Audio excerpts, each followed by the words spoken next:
నమస్తే welcome to the view point. భారత రాజ్యాంగంతో దేశంలో నిశ్శబ్ద విప్లవం. శతాబ్దాల పాటు అణచివేతకు గురైన వర్గాలకు హక్కుల హామీ ఇవ్వడంతో పాటు వారి అభ్యున్నతికి దోహదపడుతున్న భారత రాజ్యాంగం సిరాతో మలిచిన నిశ్శబ్ద విప్లవమని సుప్రీంకోర్టు ప్రధాన న్యాయమూర్తి జస్టిస్ బిఆర్ గవాయ్ తెలిపారు. లండన్లోని ఆక్స్ఫర్డ్ యూనియన్లో రాజ్యాంగ వాగ్దానం అమలు ప్రాతినిధ్యం నుంచి ఆచరణ వరకు అనే అంశంపై ప్రసంగించారు. భారతదేశంలో కొన్ని తరాల పాటు అంటరానితనానికి, వివిధ సామాజిక కట్టుబాట్లకు బాధితులుగా మారిన బడుగు బలహీన వర్గాలకు విద్య, ఉద్యోగాలు, చట్టసభల్లో ప్రాతినిధ్యం కల్పించేలా ఏర్పాటు చేసిన రిజర్వేషన్లు నిశ్శబ్ద విప్లవాన్ని సృష్టించాయని తెలిపారు. తీవ్ర అసమానతలు ఉన్న సమాజంలో రాజ్యాంగం కేవలం ఓ చట్టపరమైన చట్రంలా కాకుండా సామాజిక, నైతిక పత్రంలా మారిందని పేర్కొన్నారు. ఆయా వర్గాలు గౌరవప్రదంగా జీవించేందుకు దోహదపడిందని వివరించారు.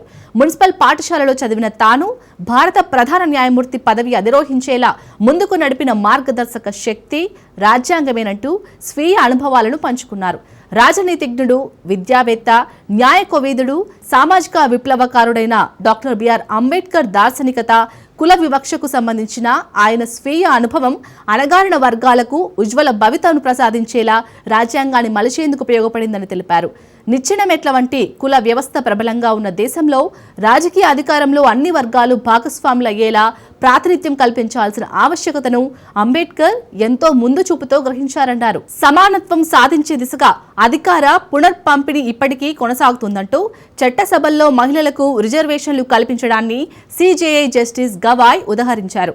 ప్రాతినిధ్యం అర్థాన్ని విస్తృతం చేయడంలో, పునరుద్ధరించడంలో, మరింతగా ప్రజా బాహుళ్యంలోకి తీసుకెళ్లడంలోనే భారత ప్రజాస్వామ్య నిజమైన సౌందర్యం ఇమిడి ఉందని వివరించారు. వ్యక్తుల హక్కుల పరిరక్షణలో, అన్యాయాన్ని సరిదిద్దడంలో న్యాయ క్రియాశీలత అవసరమేనని జస్టిస్ గవాయ్ తెలిపారు. అయితే ఈ క్రియాశీలత న్యాయ ఉగ్రవాదంగా మారకుండా జాగ్రత్త వహించాలని హెచ్చరించారు. న్యాయ సమీక్ష అధికారాన్ని కోర్టులు మితంగానే వినియోగించాలన్నారు. ఏదైనా చట్టం రాజ్యాంగ మౌలిక స్వరూపాన్ని ఉల్లంఘిస్తున్నట్లయితే ఆ అధికారాన్ని ఉపయోగించాలని సూచించారు. న్యాయ పరిధిని దాటి వెళ్లరాదని, ఇతర వ్యవస్థల్లో జోక్యం తగదని చెప్పారు.